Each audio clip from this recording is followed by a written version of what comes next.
प्यारे बच्चों, स्वागत है आपका क्लास 12th एनसीईआरटी बायोलॉजी की सीरीज में। हम लोग पहला चैप्टर बायोलॉजी में जीवों में जनन को समझ रहे थे, तो हम आगे समझना प्रारंभ करेंगे। तो चलिए देखते हैं आगे क्या लिख रखा है। तो प्यारे बच्चों, जैसा कि हमने पिछले लेक्चर में यह जाना था, लैंगिक जनन को समझने का प्रयास किया था। लैंगिक जनन यानी कि जिसमें दो लिंग की भागीदारी होती है, मेल और फीमेल, हम लोग कह सकते हैं मेल और फीमेल।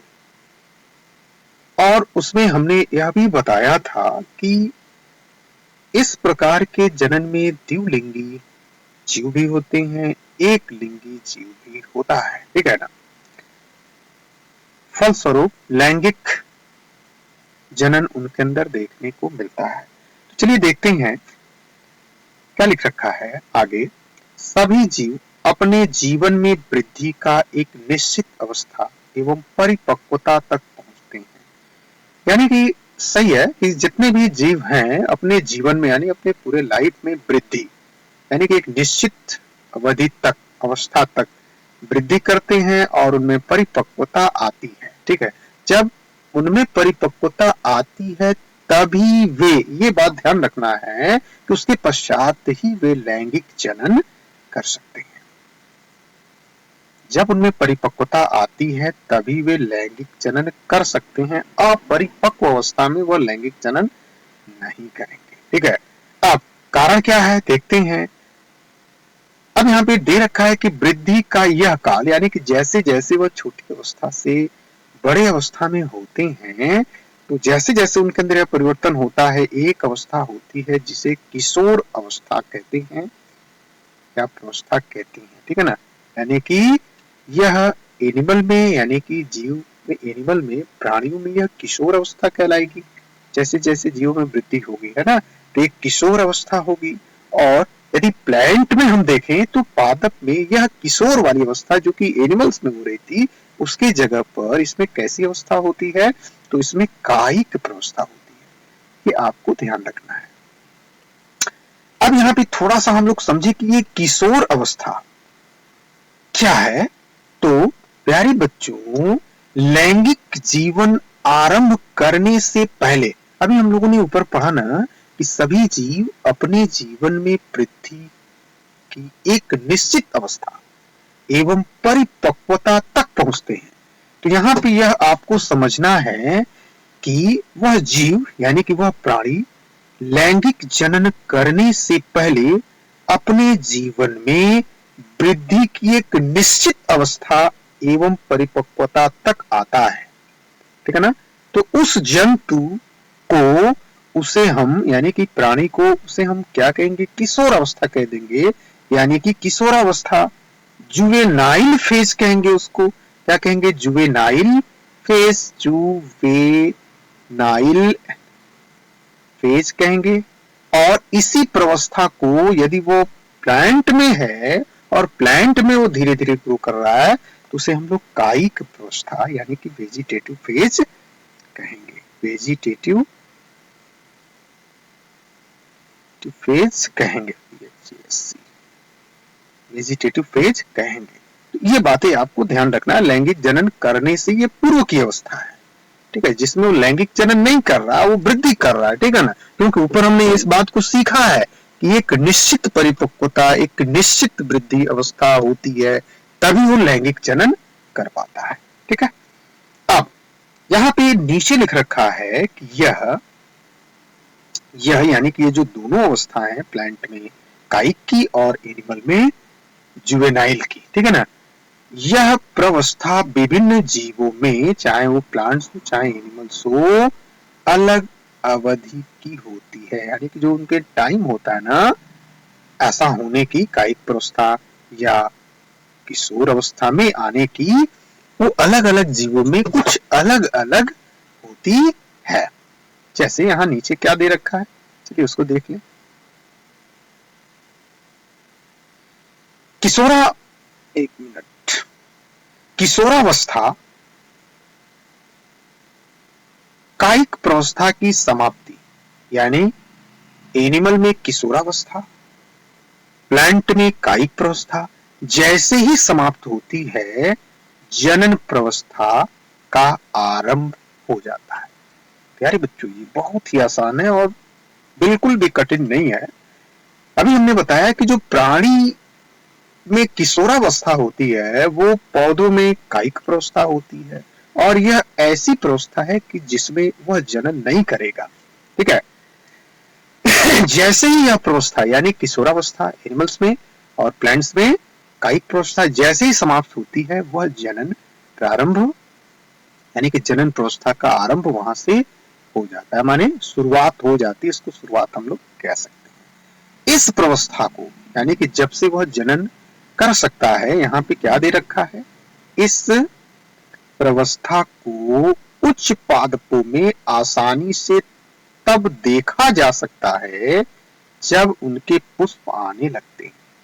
देखिए प्यारे बच्चों, यहाँ पे हम समझ सकते हैं कि जब प्लांट में यानी कि प्लांट की कायिक प्रावस्था समाप्त हो जाती है, तो उच्च पौधों में माने उच्च स्तर के पौधों में हमें एक परिवर्तन देखने को मिलता है, उसके अंदर पुष्प आने लगते हैं। अब यहाँ पे आपके दिमाग में यह बातें आ रही होंगी कि जनन का पुष्प से क्या संबंध है।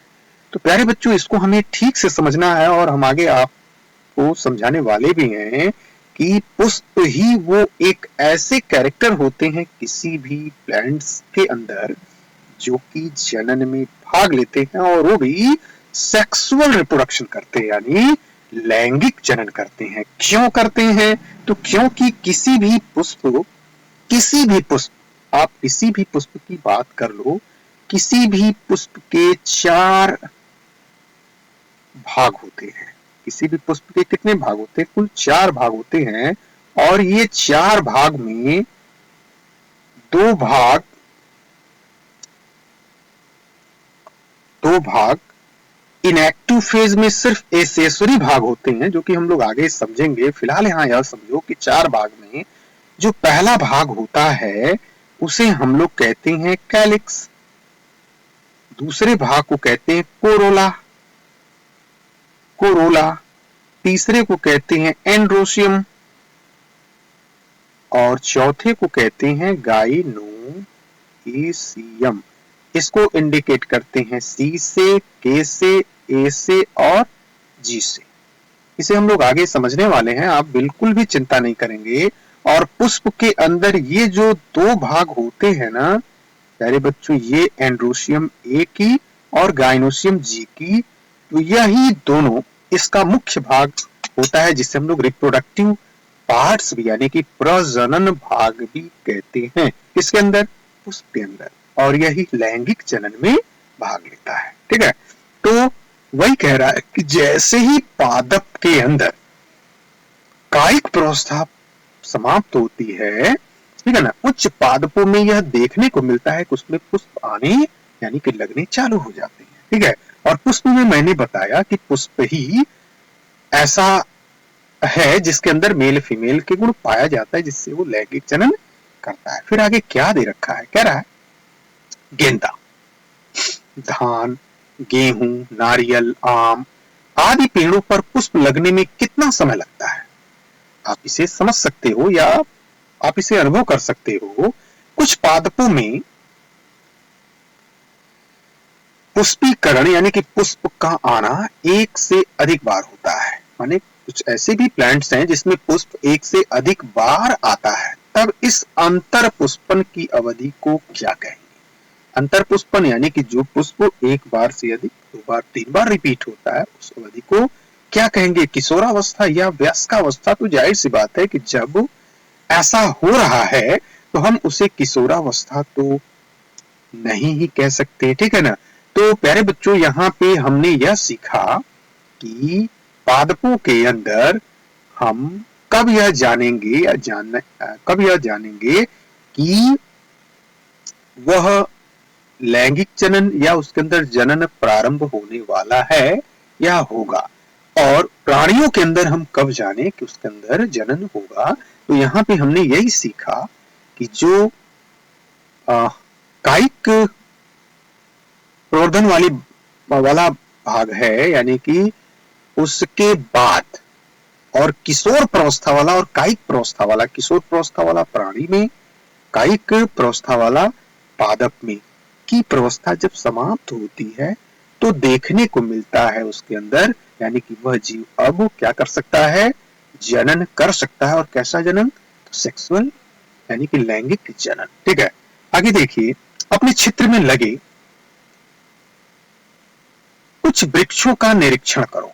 जो अपने आसपास जो भी वृक्ष लगे हुए हों उनको आप देखो, क्या प्रतिवर्ष इन वृक्षों पर उसी माह में पुष्प लगते हैं जिस माह में पिछले वर्ष लगे थे? इसको जरा आप सोचो। आप ऐसा क्या सोचते हैं कि आम, सेब, कटहल आदि जैसे फल मौसमी होते हैं? मौसमी यानी कि एक मौसम में ही आते हैं, ठीक है ना। क्या कुछ पादप ऐसे भी हैं जिनमें वर्ष भर पुष्पीकरण होता रहता है तथा कुछ मौसम के आधार पर पुष्प निकलते हैं? ठीक है, इसे जानना है।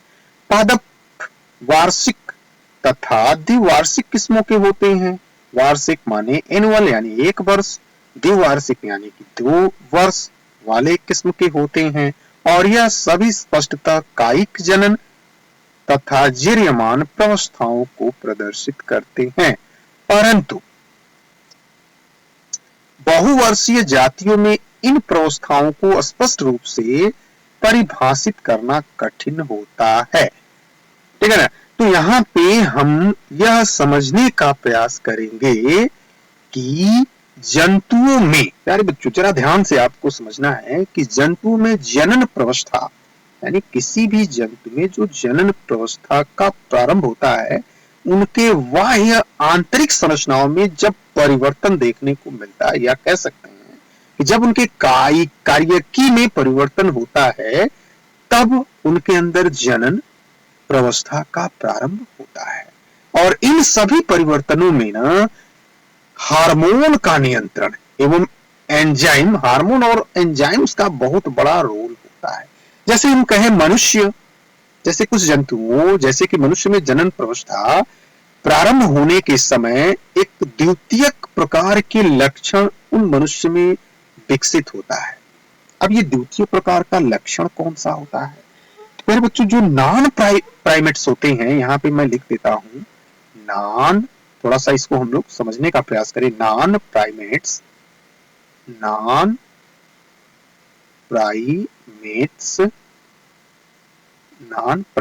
और नॉन प्राइमेट्स स्तनधारी यानी कि मैमल्स में कौन होते हैं? तो जैसे गाय होंगी, ठीक है, भैंस होगी, ठीक है, चूहा, कुत्ता, हिरन, चीता, ये सब के सब नॉन प्राइमेट्स स्तनधारी होते हैं। चूहा भी होगा, लो लिख देते हैं, चूहा, कुत्ता, ठीक है, हिरन, चीता इत्यादि, ठीक है ना। ये सब नॉन प्राइमेट्स स्तनधारी है जिनमें जनन के दौरान कुछ चक्रीय परिवर्तन देखने को मिलते हैं, यानी कि जनन होने वाला होता है उसके पहले कुछ इसमें परिवर्तन देखने को मिलते हैं, जिसे क्या कहा जाता है वो आगे आएगा भी, और यहाँ हम लोग समझ रहे हैं, जिसे हम लोग मध चक्र कहते हैं। क्या कहते हैं? मध चक्र। क्या कहते हैं? मध चक्र। देखो मध चक्र, ये आगे हम लोग पढ़ने वाले भी हैं। इसे हम लोग क्या कहेंगे? मध चक्र, स्ट्रस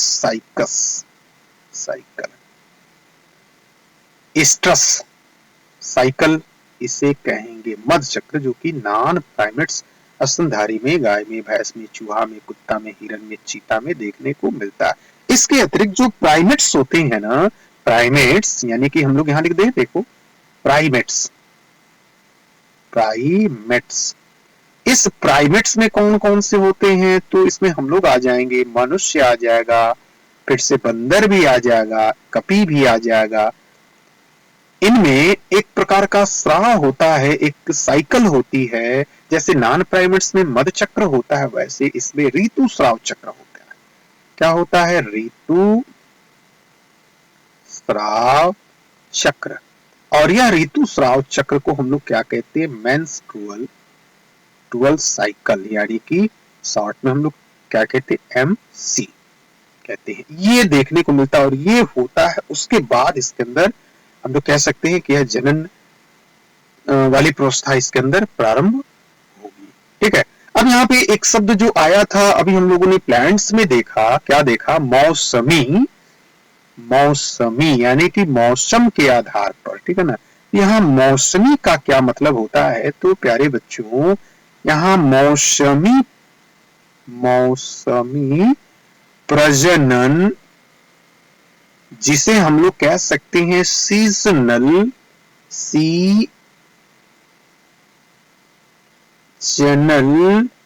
ब्रीडर्स, इसका मतलब होता है कि कुछ ऐसे प्राकृतिक रूप से वनों में रहने वाले अधिकांश स्तनधारी अपनी जनन प्रावस्था के दौरान अनुकूल परिस्थिति में कुछ ऐसे चक्रों का प्रदर्शन करते हैं, ठीक है ना, जिसे हम क्या कहते हैं? मौसमी प्रजनन कहते हैं। ठीक है, यानी कि यह सिर्फ व सिर्फ एक अवस्था में, एक प्रावस्था में या अधिकांश एक अनुकूल परिस्थिति में देखने को मिलता है, इसलिए यानी कि उसके अंदर एक अनुकूल परिस्थिति में यह जनन देखने को मिलता है, इसलिए हम लोग मौसमी प्रजनन कहते हैं। अभी ऊपर आया ना कि क्या यह एक ही मौसम में ये प्लांट्स पुष्पन करती हैं या इसमें वो सारी प्रक्रियाएं होती हैं? तो जी हाँ, अभी हमने इससे सीखा कि प्रकृति में वनों में रहने वाले अधिकांश स्तनधारी ये अपने जनन प्रावस्था के दौरान या अधिकांश जीव कह सकते हैं अनुकूल परिस्थितियों में ही ऐसे चक्रों का प्रदर्शन करते हैं, तो उसे मौसमी प्रजनन कहते हैं। एक सतत प्रजनन भी होता है, सतत यानी कि कंटिन्यू ब्रीडर्स, यानी कि ऐसे जनक जो, या हम लोग स्तनधारी कह सकते हैं, जो जनन काल में जनन के लिए ही सक्रिय होते हैं, उन्हें हम लोग सतत प्रजनन काल कहते हैं। तो कुल मिलाकर के प्यारे बच्चों, यहाँ पर हम लोग को यह जानना है कि सभी जीवों के अंदर सभी जीव अपने जीवन में वृद्धि के एक निश्चित अवस्था के बाद जब वे परिपक्व होते हैं तो ही वे जनन करते हैं। फिर हमने आपको बताया किशोर अवस्था या एक और प्रावस्था कायिक प्रावस्था प्लांट में, किशोर प्रावस्था किसमें? जंतु में देखने को मिलती है, और इसके बाद ही उसके अंदर जनन होती है। फिर हमने यह देखा कि पादपों के अंदर कुछ उच्च पादप होते हैं जो कि फूलों का निर्माण करते हैं, और यही फूल उसके अंदर लैंगिक जनन के लिए जिम्मेवार होता है।